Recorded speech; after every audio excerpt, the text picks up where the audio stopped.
नमस्कार। आज centre for ambition फिर एक नए विद्यालय में नए छात्रों को, नए अभ्यर्थियों को उनके करियर से जुड़ी हुई बहुत सारी डाउट्स और समस्याओं का समाधान के लिए उपस्थित है। हमारी टीम यहाँ पहुँच चुकी है। आगरा के नवोदय विद्यालय फतेहाबाद रोड, जिला आगरा में इस समय हम लोग उपस्थित हैं और मैं यहाँ देख रहा हूँ छोटे छोटे बच्चे काफ़ी यहाँ पर आ रहे हैं। मुझे लगता है कि ये इनका शायद इंटरवल का समय है। क्या बनना चाहते हो आप?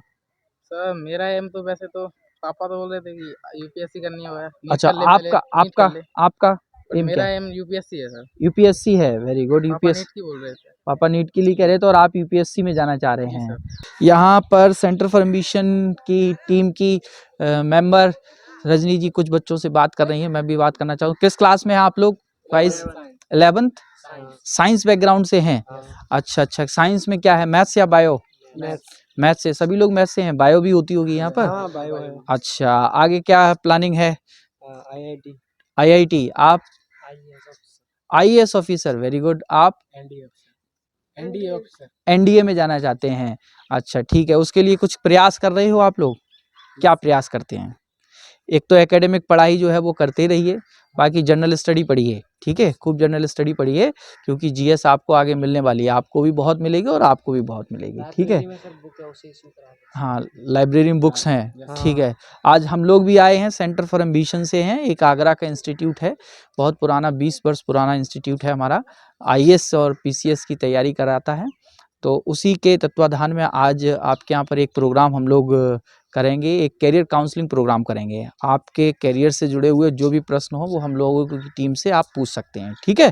तो आप सभी लोग आइए। अभी रेस्ट टीम चल रहा है। हाँ, 3:30 से आपका ये सेशन स्टार्ट होगा। आप लोग अटेंड करें उसको। Thank you.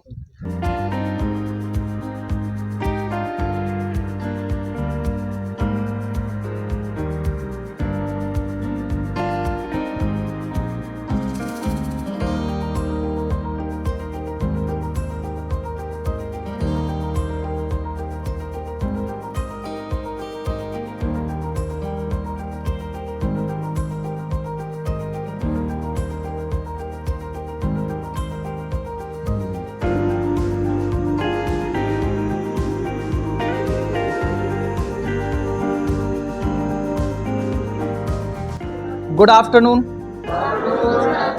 हमसे तेज आवाज आए कम से कम यार, जोश है बॉयज। गर्ल्स पहले बताइए गुड आफ्टरनून। अच्छा, बॉयज गुड आफ्टरनून। थोड़ा सा कम है। फिर से गुड आफ्टरनून। Very good. इधर गुड आफ्टरनून। Very good. ठीक, अब लगता है इक्वल हैं। मेरा नाम नीलेश कुमार है और मैं अभी आगरा में हूँ। वैसे मैं नेटिव नहीं हूँ यहाँ आगरा का, लेकिन मैं आगरा आया हूँ। करियर काउंसलिंग प्रोग्राम के जरिए जुड़ा हुआ हूँ और हम जिस इंस्टीट्यूट से जुड़े हैं उस इंस्टीट्यूट का नाम सेंटर फॉर एम्बिशन है। हमारी एक एनजीओ है, द मदर्स फाउंडेशन। हम लोग सेंटर फॉर एम्बिशन में सिविल सर्विसेज की प्रिपरेशन कराते हैं और 2004 से लगभग हमको 20 साल हो गए हैं सिविल सर्विसेज की तैयारी कराते हुए। मेरे ख्याल से आप लोगों ने सिविल सर्विसेज के बारे में तो सुना होगा। हम लोग उसकी भी बात करेंगे। उससे पहले अभी हमारे यहाँ पर काउंसलिंग करने का पर्पस क्या है, मैं थोड़ा सा क्लियर कर दूं आपको। मेरे ख्याल से आप सभी लोग इस बार अपना बोर्ड एग्ज़ाम देंगे। अगर आप 10+2 में हैं तो आप अपना बोर्ड एग्ज़ाम इस वर्ष जो है वो फेस करेंगे और उसकी तारीख भी आपकी पास आने वाली है। और इस समय आपके ऊपर बहुत ज़्यादा प्रेशर भी फील कर रहे होंगे कि एग्ज़ाम का प्रेशर होता है ना। लेकिन एग्ज़ाम के प्रेशर के साथ साथ आपको और भी चीज़ें सोचनी हैं। जब आप 10+2 पास आउट करेंगे उसके बाद आपको क्या करना है। क्या हमने पहले से ऐसी कोई प्लानिंग बनाई है? क्या आपने ये सोचा है कि हमको क्या बनना है? अगर नहीं सोचा है तो आपको सोचना पड़ेगा। अभी जिस उम्र में है, इस उम्र में बहुत सारी जिज्ञासाएं होती हैं, बहुत सारे सपने होते हैं हमारे। कुछ सपने ऐसे होते हैं जिनको हम सीरियसली उनको पाने की या उन लक्ष्यों को प्राप्त करने की कोशिश करते हैं, और कुछ सपने ऐसे होते हैं जो आज देखा और कल नींद खुली तो टूट गया। आज हमने देखा कि अखबार में किसी का फोटो आई है कि उस बच्चे ने आईएएस टॉप किया है या उस बच्चे ने पीसीएस टॉप किया, तो मेरे मन में भी जिज्ञासाएं आई कि मैं भी पीसीएस अधिकारी आईएएस अधिकारी बनूंगा, लेकिन 2 दिन बाद फिर वो सपने डिस्ट्रॉय हो जाते हैं। तो कुछ ऐसे सपने हम लोग बनाते हैं। आपने सुना होगा कि education is the most powerful weapon by which you can change the world, ठीक है, जिसके द्वारा आप पूरी दुनिया बदलने की ताकत रखते हैं। ये समय और ये मौका आपको जीवन में दोबारा नहीं मिलने वाला। आप इस समय को अगर आप कैजुअली हंसी मजाक और उसमें अगर आपने निकाल दिया तो यकीनन मानिए कि आप जो है कहीं ना कहीं कुछ खो रहे हैं। और हम आए हैं आपको यही बताने कि भाई आप जागिए, आप सोचिए, आपका करियर जो है वो आगे आप क्या सोचा है आपने। एक हमारे यहाँ होती है सेंट्रल गवर्नमेंट और एक हमारे यहाँ होती है स्टेट गवर्नमेंट। एक कौन सी होती है बेटा? सेंट्रल गवर्नमेंट, और एक होती है स्टेट गवर्नमेंट। और हमारे यहाँ पर 2 ही तरीके के डिपार्टमेंट्स भी होते हैं, एक तो सेंट्रल डिपार्टमेंट्स होते हैं और एक स्टेट डिपार्टमेंट्स होते हैं। तो जो भी सेंट्रल गवर्नमेंट हैं, उन सेंट्रल गवर्नमेंट के जरिए जो भी डिपार्टमेंट सेंट्रल डिपार्टमेंट्स हैं, ठीक है, जैसे अगर मैं आपसे कहूं कि पुलिस डिपार्टमेंट जो है वो सेंट्रल डिपार्टमेंट है या स्टेट डिपार्टमेंट है, तो आप कहोगे कि वो क्या है? स्टेट डिपार्टमेंट है। तो अगर स्टेट डिपार्टमेंट है तो उसमें जितनी भी नियुक्तियां हैं, जितनी भी रिक्रूटमेंट हैं, वो किसके थ्रू होंगी? स्टेट गवर्नमेंट के थ्रू होंगे। अगर मैं आपसे कहूं कि रेलवे कैसा है, तो आप कहेंगे कि वो सेंट्रल डिपार्टमेंट है। अगर वो सेंट्रल डिपार्टमेंट है तो इसका मतलब ये हुआ कि उसमें जितनी भी जो भी रिक्तियां आएंगी, जो भी वैकेंसीज आएंगी, वो कौन फिलअप करेगा उसको? किसकी जिम्मेदारी होगी? सेंट्रल गवर्नमेंट की होगी, ठीक है। सेंट्रल गवर्नमेंट में हमारे प्राइम मिनिस्टर और स्टेट गवर्नमेंट में कौन होता है? चीफ मिनिस्टर, ठीक है, वही मुखिया होते हैं, है ना। और उन्हीं के जरिए थोड़ा सा मैडम मैं काउंसलिंग कर लूं ना। अब सेंट्रल गवर्नमेंट की अगर मैं बात करूं, अगर मैं सेंट्रल गवर्नमेंट की बात करूं तो सेंट्रल गवर्नमेंट अधिकारी भी चुनता है और कर्मचारी भी चुनेगा। जैसे सेंट्रल गवर्नमेंट का एक डिपार्टमेंट में ले लूं कि इनकम टैक्स डिपार्टमेंट किसका है? सेंट्रल गवर्नमेंट का है, ठीक है। रेलवे किसका है? Central government. कस्टम डिपार्टमेंट्स क्या है? सेंट्रल गवर्नमेंट के पास है, ठीक है कि नहीं। तो सेंट्रल गवर्नमेंट के पास 2 कमीशन हैं। एक कमीशन का नाम होता है यूपीएससी। क्या नाम होता है? यूपीएससी। मेरे ख्याल से सबने अब तक सुन लिया होगा कि यूपीएससी कहीं ना कहीं हाई स्कूल से लेकर और 10+2 तक आप आए हैं तो आपने यूपीएससी का नाम तो सुना होगा, है ना। अच्छा, यूपीएससी का मतलब है यूनियन पब्लिक सर्विस कमीशन। ये एक ऐसा कमीशन है जो सेंट्रल गवर्नमेंट में क्या करेगा कि आपकी नियुक्तियां करेगा। सेंट्रल गवर्नमेंट के डिपार्टमेंट्स में नियुक्तियां करेगा, वो भी A क्लास ऑफिसर्स की। अगर हम सिविल में कहें तो सिविल में जो आईएएस बनते हैं, आपके जिले का जिलाधिकारी, आपकी इस नवोदय विद्यालय समिति आपने जहां पढ़ रहे हैं, प्रिंसिपल हैं आपके, लेकिन आपने कभी प्रिंसिपल रूम में या कहीं देखा होगा तो एक ब्यूरोक्रेसी की डीएम की लिस्ट जरूर टंगी होगी, होती कभी देखी आपने? प्रिंसिपल रूम में कभी जाके देखना, आपके यहाँ भी शायद ये व्यवस्था होगी। तो उसमें सारे जिलाधिकारी जो भी इस जिले के रहे होंगे पिछले, उनके नाम लिखे होंगे, करंट में जो भी होगा उनका नाम लिखा होगा, क्योंकि वो इस समिति में अपना देते हैं, वो ब्यूरोक्रेट में हैं, ठीक है। तो जिलाधिकारी जो होता है वो आईएएस अधिकारी है। जिलाधिकारी कौन होता है? आईएएस। और जिलाधिकारी जो होता है वो पूरे जिले का राजा है, ठीक है, प्रशासनिक राजा है। उसकी जिम्मेदारी होती है कि सरकार के द्वारा जो भी योजनाएं आए, उन योजनाओं का इम्प्लीमेंटेशन सही से हो सके। अगर सरकार के जरिए 1 रुपए किसी गरीब को देने के लिए आया है तो वो 1 रुपए जो दिल्ली केंद्र सरकार की तरफ से आया है, वो दिल्ली से चलकर यहां कहीं 25 पैसे में ना बदल जाए। ये किसकी जिम्मेदारी होगी? ये ब्यूरोक्रेट्स की जिम्मेदारी होगी। ये उस अधिकारी की जिम्मेदारी होगी जो सिविल सर्विसेज की परीक्षा पास करके आया है। बात समझ में आ गया? करप्शन रोकना है, भ्रष्टाचार रोकना है, इसको विभागीय स्तर पर जो कंट्रोल करेगा, जिले का जो प्रशासनिक अधिकारी होता है वो कौन होता है? राजा। बहुत बड़ी पावर होती है उसमें, जिलाधिकारी में, ठीक है। जिलाधिकारी के नीचे एसडीएम हैं, सीडीओ हैं, ये सब आपके जो है वो प्रशासनिक अधिकारी कहे जाते हैं। तो यूपीएससी जो है, यूपीएससी ए क्लास के ऑफिसर्स को चुनती है। तो अगर आपको आईएएस बनना है, डीएम बनना है, भविष्य में आप अपना टारगेट निर्धारित कर रखा कि मुझको आईएएस अधिकारी बनना है, तो फिर आपको अभी से प्रयास करना होगा और आपको यूपीएससी के द्वारा जारी किए गए सिलेबस को एक बार देखना होगा। हम ये नहीं कहते कि अभी से आप सिर्फ वो यूपीएससी का सिलेबस पढ़ना, लेकिन उस सिलेबस को देखो, क्योंकि हमको अगर लक्ष्य हमने निर्धारित किया है किसी चीज का, तो उसका हमने कहा ना कि ट्रैक बनाना पड़ेगा। अगर हम ट्रैक नहीं बनाएंगे तो हमारी ऊर्जा, हमारा ज्ञान जो है वो व्यर्थ चला जाएगा, इधर से उधर चीजों में चला जाएगा। तो हमको वो अपनी ऊर्जा जो है वो अपने लक्ष्य को प्राप्त करने के लिए लगानी है। Is that clear? आप सभी लोग एनसीईआरटी पढ़ते हैं ना? मैं आज आपको ये बता रहा हूं कि एनसीईआरटी से बाहर किसी भी एग्जाम में कुछ भी नहीं आता है। अपने सर का तो सम्मान करिए, हमारे इस सभा में ताली बजाकर। Thank you, thank you. बैठिए, बैठ जाइए प्लीज। देखिए, विद्यालय न कि सिर्फ शिक्षा देता है, विद्यालय आपको संस्कार देता है, और ये संस्कार आप नवोदय से ऐसे प्राप्त कर सकते हैं क्योंकि आप अपने माँ बाप परिवार से दूर पढ़ रहे हैं। यहाँ पर जो भी टीचर्स हैं वो सब आपके माँ बाप यानी कि आपके गार्जियन के तुल्य भी हैं, आप उन्हीं के बीच रह रहे हैं। तो नवोदय जैसे विद्यालय या नवोदय विद्यालय समिति, ऐसे हमने विद्यालयों में कई जगह अपना काउंसलिंग सेमिनार किया है। सबसे अच्छी बात हमको ये लगती है कि यहाँ के बच्चे संस्कारवान होते हैं।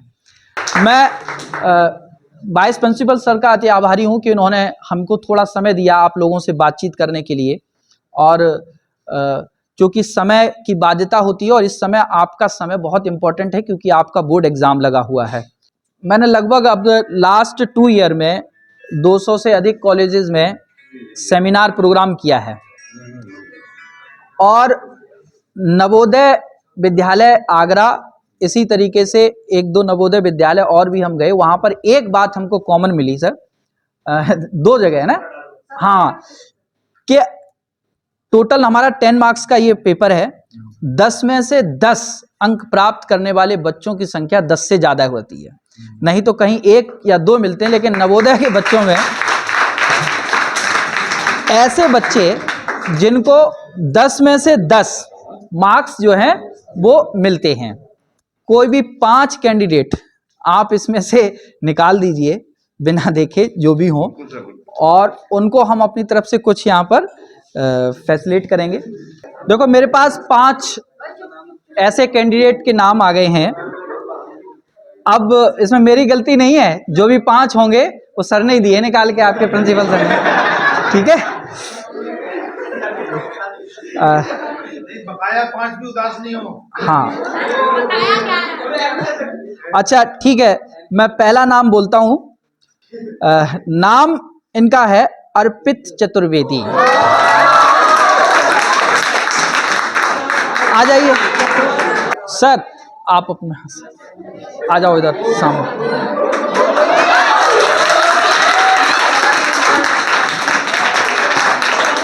ये 12th क्लास के साइंस के स्टूडेंट हैं, और क्या नाम हो सकता है इनका, लेकिन ये मोहित ही हैं।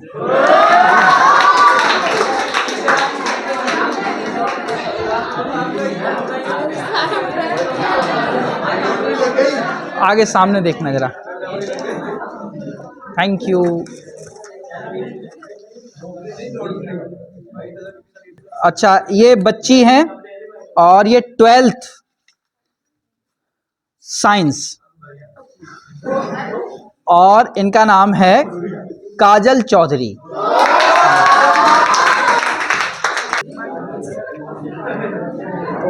कॉन्ग्रेचुलेशन बेटा। अच्छा काजल, ये बताओ आप क्या करना चाहती हो? एसएससी की तैयारी, वेरी गुड। एसएससी की तैयारी करना चाह रही हैं आप, है ना?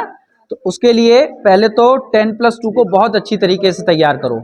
आप मैथ से हैं कि बायो से? मैथ से हैं। मैथ सस्ता पढ़िए क्योंकि उसमें एक आपका आता है, ठीक है? Best of luck. Next 12th HM hotel management से हैं ये, और इनका नाम है, गैस करो हैं? तो ये जो नाम लेते हैं क्या वास्तव में ये बच्चे होशियार हैं? अच्छा ठीक है, तो ठीक है, ये पंकजी हैं।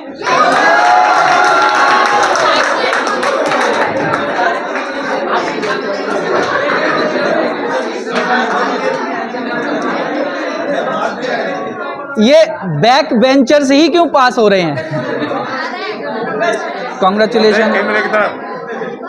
अब ये लास्ट हैं, इन्होंने क्लास नहीं लिखी है, क्या नाम है सर? साक्षी कुमारी। आ जाओ सर को दो। साक्षी, आप साइंस से हैं, मैथ से हैं, बायो से हैं? अच्छा, क्या सोचा आपने? एसएससी। अच्छा, नीट के बारे में नहीं सोचा?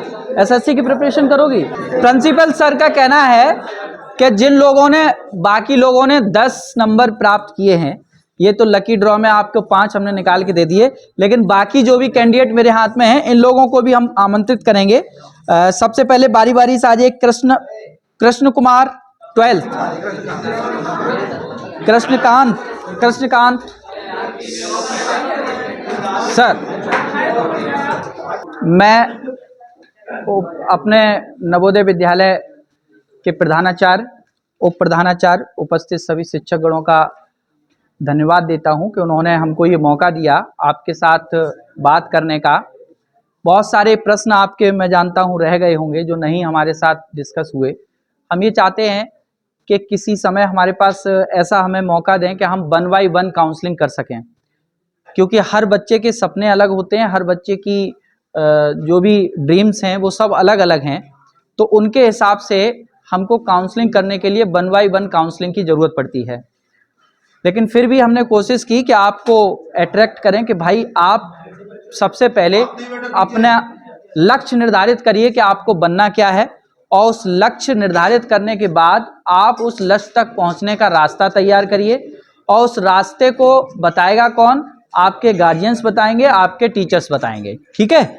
और फिर अगर कोई प्रॉब्लम आती है तो आप सर के माध्यम से आप हमसे कभी भी संपर्क कर सकते हैं। यहाँ पर हमारा नंबर रहेगा, हमारी काउंसलिंग सेल का पूरा एड्रेस रहेगा, आप कभी भी संपर्क कर सकते हैं। अगर आपको अपने करियर से जुड़ी हुई कोई भी डाउट क्लियर करना हो, कोई भी समस्या हल करनी हो। धन्यवाद सर। एक हमारी जनरेशन हुआ करती थी, मैं थोड़ा सा बच्चों को रिकलेक्ट कर दूं कि चीज़ें कितनी बदल गई हैं। तो जब हम 12th कर रहे थे तो 12th में NCERT किताब के अलावा कोई किताब नहीं हुआ करती थी। ये बात है 1982 मैंने 12वीं की थी, तो अचानक एक रेफरेंस आई PN तुली की, तो ऐसा लगा कि जाने क्या आ गया।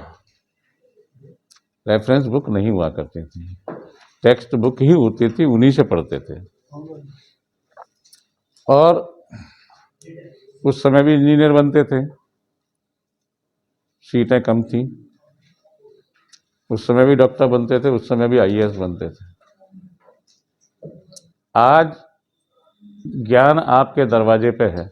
जो व्यक्ति सफल है, ये समाज इतना कठोर है कि 2 भाई हैं और एक भाई सफल है और एक भाई असफल है, तो सारे रिश्तेदार भी उसी की तरफ जुड़ते हैं जो सफल होता है। जब सफलता से ही सम्मान मिलता है, जैसे सिंह साहब ने कहा ना कि क्या नाम है, ज्ञान के बिना सफलता नहीं मिलेगी, और सफलता नहीं मिलेगी तो मित्र नहीं बनेंगे। मित्र मतलब वही लोग बात है, लोग आपके पास आएंगे भी नहीं। ऐसी परिस्थिति में जो सेंटर फॉर एम्बिशंस नाम की जो सर की ऑर्गेनाइजेशन है, आपके दरवाजे पे आ रही है, आपको बता रही है कि ऐसे तैयारी करो, ऐसे क्वेश्चन पेपर सॉल्व करो। तो इसे कहते हैं गंगा जी का घर पे आना। लोग गंगा जी स्नान करने जाते हैं, गंगा जी का घर पे आना है। और इसके बावजूद भी आप यदि इसका लाभ नहीं उठा पाएंगे, ये भी कह रहे हैं बाद में भी संपर्क करते रहें बच्चे हमसे, पैटर्न भी बताएंगे, आगे की जो कैरियर की तैयारी उसके बारे में बताएंगे। इसके बावजूद यदि आप लाभ नहीं उठा सकते हैं तो आपसे दुर्भाग्यशाली कौन होगा। मैं आप जो सभी सदस्य तीनों आए हैं और उनके 2 एसोसिएट हैं, उन 5 सदस्यों का साधुवाद देता हूँ। तो 3:30 बजे उनको टाइम दिया, वो 2:30 बजे ही यहाँ आ गए, जिससे कि 3:30 बजे कार्यक्रम एग्जैक्ट स्टार्ट किया जा सके। धन्यवाद आपकी पूरी टीम को कि आपने अपना कीमती समय मेरे आलसी विद्यार्थियों के लिए निकाला, और उन्होंने निकाला ही नहीं, उन्हें महंगी महंगी गिफ्टें भी दी। शायद इससे इनके विचारों में कोई परिवर्तन आ जाए। यदि 10% भी बच्चों के विचारों में परिवर्तन आ गया तो ये बहुत बड़ी बात। आशा तो मैं ज़्यादा की करता हूँ। पुनः आप सभी को हार्दिक धन्यवाद। Thank you sir.